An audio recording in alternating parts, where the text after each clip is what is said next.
AAA College of Engineering and Technology, Sivakasi. Counseling code 4680.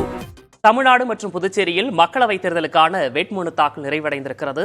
Chennai Shenoy நகரில் இருந்து செய்தியாளர் ராஜ்குமாரும் புதுச்சேரியிலிருந்து செய்தியாளர் ரகுமானும் நேரலையில் இணைந்திருக்கிறார்கள். முதலில் ராஜ்குமாரிடம் தகவல்களை கேட்டு பெறலாம். ராஜ்குமார், இந்த வேட்புமனு தாக்கலுக்கான அந்த நேரம் என்பது முடிவடைஞ்சிருக்கு. இப்போ வேட்புமனு தாக்கல் செய்ய அங்க வந்திருக்கவங்களுக்கு ஏதேனும் டோக்கன் அடிப்படையில் அதுக்கப்புறம் கூடுதல் அவகாசம் வழங்கப்படுமா? என்ன விவரம்?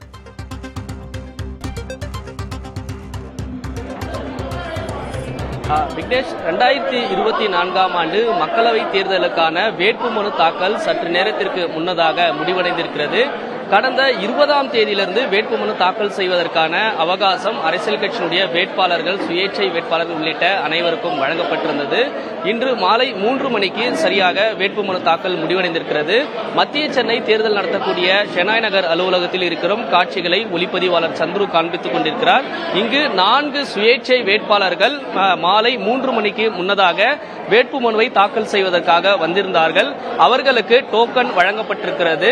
அவர்கள் வேட்புமனு தாக்கல் செய்வதற்கு முழுமையான ஆவணங்கள் கொண்டு வந்திருப்பதை சரிபார்த்து 4 பேருக்கு டோக்கன் வழங்கப்பட்டிருக்கிறது. அந்த 4 பேர் மட்டும் 3 மணிக்கு பிறகு தேர்தல் நடத்தக்கூடிய தொகுதி அலுவலரிடம் தங்களுடைய வேட்புமனுவை தாக்கல் செய்வதற்கான நடவடிக்கையை தேர்தல் அதிகாரி கொடுத்திருக்கிறார். இதுபோன்றுதான் ஒவ்வொரு தொகுதியிலும் இன்று மாலை 3 மணிக்கு முன்னதாக தாங்கள் போட்டியிடக்கூடிய தொகுதியில் வேட்புமனு தாக்கல் செய்வதற்கு வந்திருக்கக்கூடிய நபர்களுக்கு டோக்கன் வழங்கப்படும் என்று தேர்தல் ஆணையம் தெரிவித்திருக்கிறது. அதன் அடிப்படையில் தேர்தல் நடத்தக்கூடிய அதிகாரிகள் வேட்புமனுவை பெறுவதற்கான நடவடிக்கையை எடுத்து வருகிறார்கள். கடைசி நாளான இன்று பொறுத்தவரை பார்க்கும்பொழுது தமிழகத்தில் 39 மக்களவை தொகுதியில் கிட்டத்தட்ட 834 பேர் தங்களுடைய வேட்புமனுக்களை தாக்கல் செய்திருக்கிறார்கள்.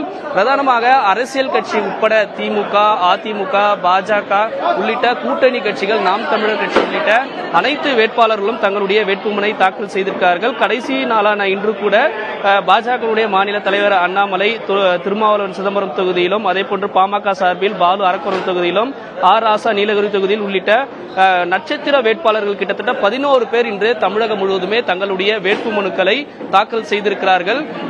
வேட்புமனுக்கான கால அவகாசம் நிறைவடைந்திருக்கக்கூடிய நிலையில் அனைத்து தொகுதிகளிலும் 3 மணிக்கு முன்னதாக வந்திருக்கக்கூடிய வேட்பாளர்களுடைய வேட்புமனுக்கள் மட்டுமே ஏற்கப்படும் என்று தேர்தல் ஆணையம் தெரிவித்திருக்கிறது.